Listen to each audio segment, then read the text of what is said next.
The Ron Paul Institute for Peace and Prosperity welcomes you to 5 Minutes, 5 Issues.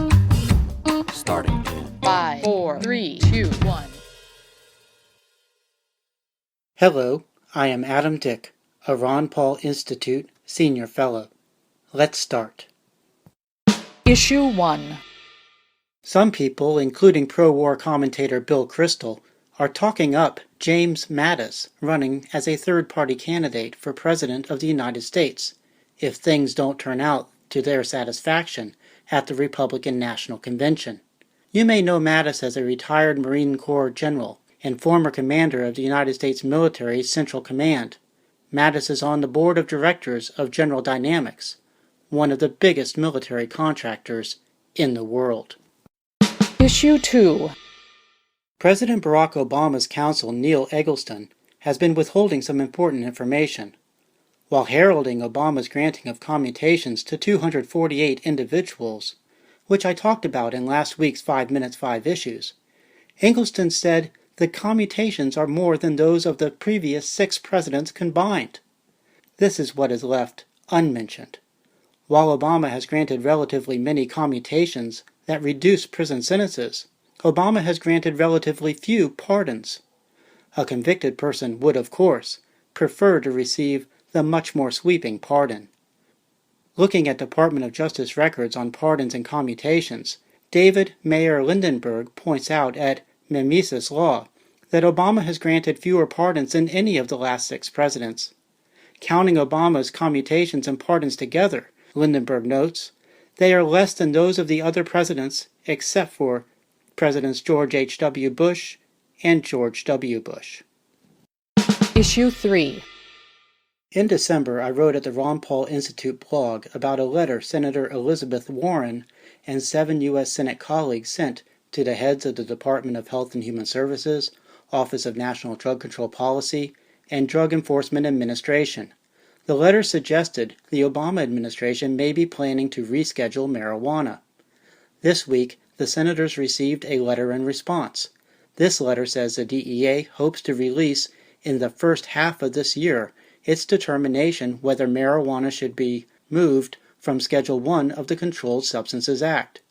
Moving marijuana to a lower schedule is far short of legalization, but it may help curtail some aspects of the U.S. government's war on marijuana. Issue 4. People criticize former Senator Hillary Clinton for many reasons. For example, her Democratic presidential primary opponent, Senator Bernie Sanders, said Wednesday that Clinton is not qualified to be president for reasons including, he said, her vote for the disastrous war in Iraq.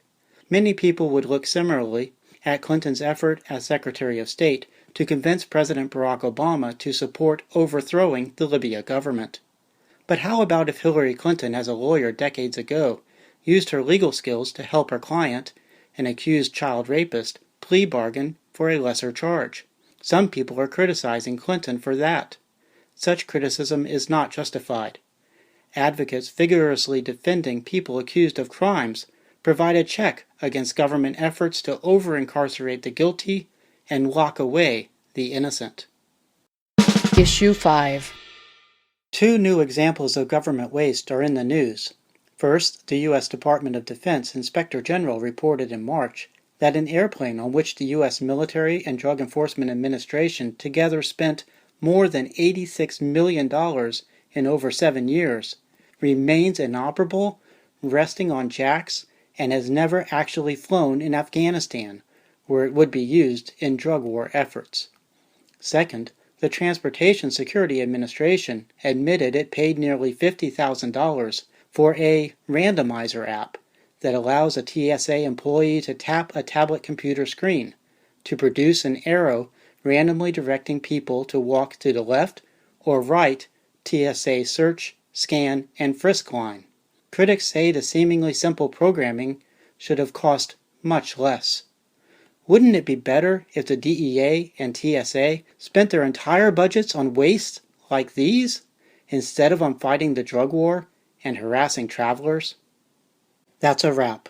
A transcript of this episode, including links to related information, is at the Ron Paul Institute blog.